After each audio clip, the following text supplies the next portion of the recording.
3 months after the beginning of Russia's full-scale invasion of Ukraine, representatives of the Russian defense giant Rostec were preparing for a trip to Saudi Arabia. They booked airline tickets and a hotel, paid for insurance and car rental.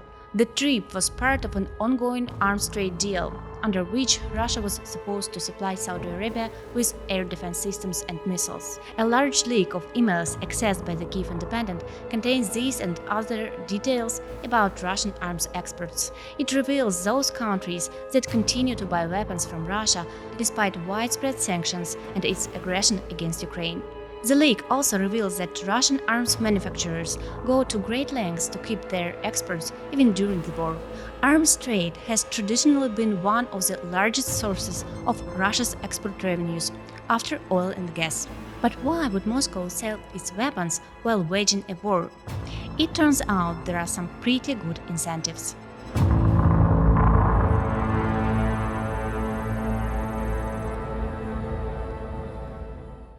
Rosoboronexport, as part of Rostec Corporation, expresses its appreciation to the organizers of the defense show and welcomes everybody to attend our presentations and visit Russian venues with aircraft, vehicles, UAVs, firearms and other modern assets. This is Rosoboronexport, a Russian state-owned company promoting Russian weapons for export in 2024 during its war with Ukraine. The company is part of Rostec, Russia's large defense conglomerate. This investigation wouldn't have been possible without one of its subsidiaries, Roselectronics, whose emails were leaked to the Kyiv Independent. Even for internal communication, the level of secrecy in these emails is striking. Instead of directly naming the buyers, Russians use a system of codes. Foreign customer 356 stands for India. Foreign customer 156 means China. Foreign customer 012 means Algeria.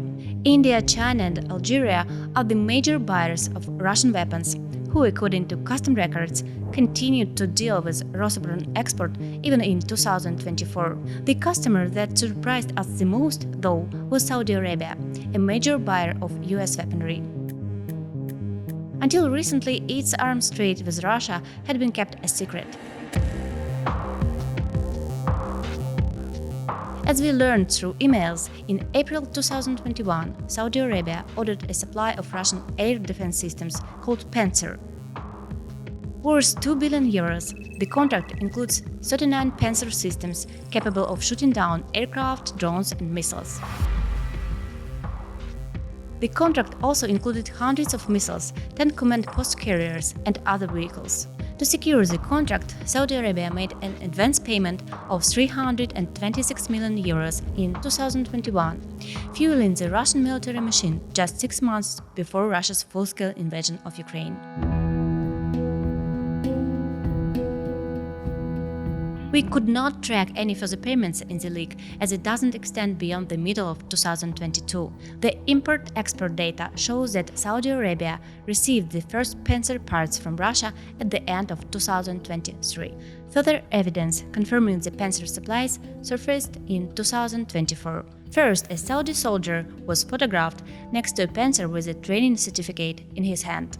And at the end of 2024, the Saudi Air Defense Bulletin listed Panzer among its new air defense systems.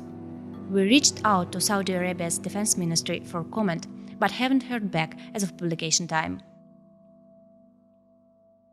Revenue from Russian arms export flows directly to the sanctioned Russian military companies. All international buyers of Russian arms have to go through the Russian state-owned company Rosoboronexport.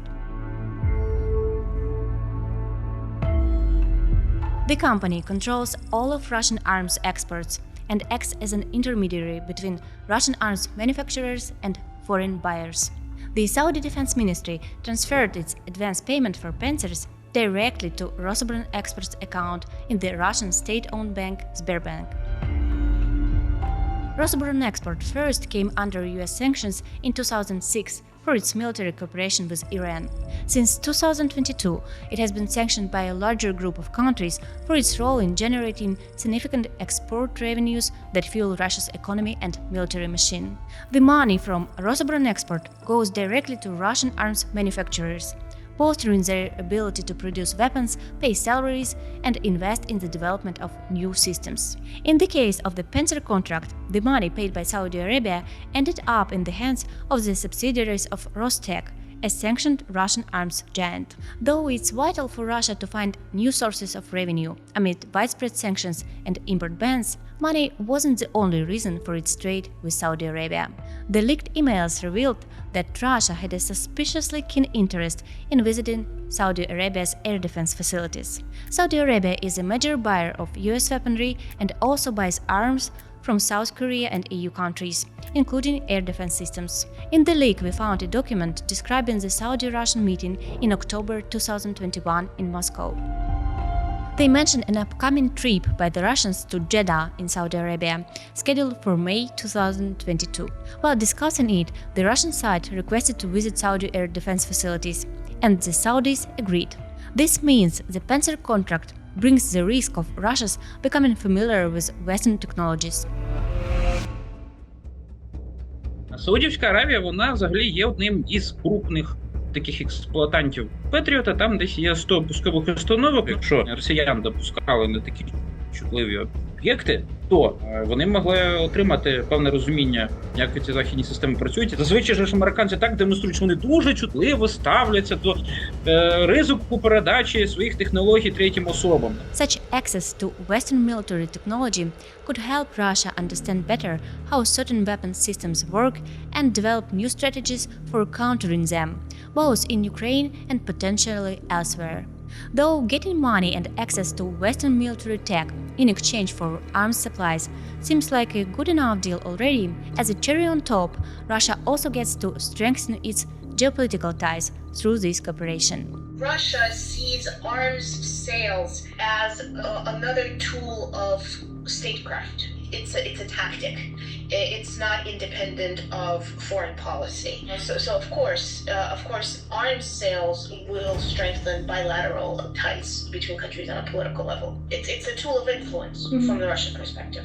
The impact of such ties is evident even in how countries vote at the United Nations General Assembly.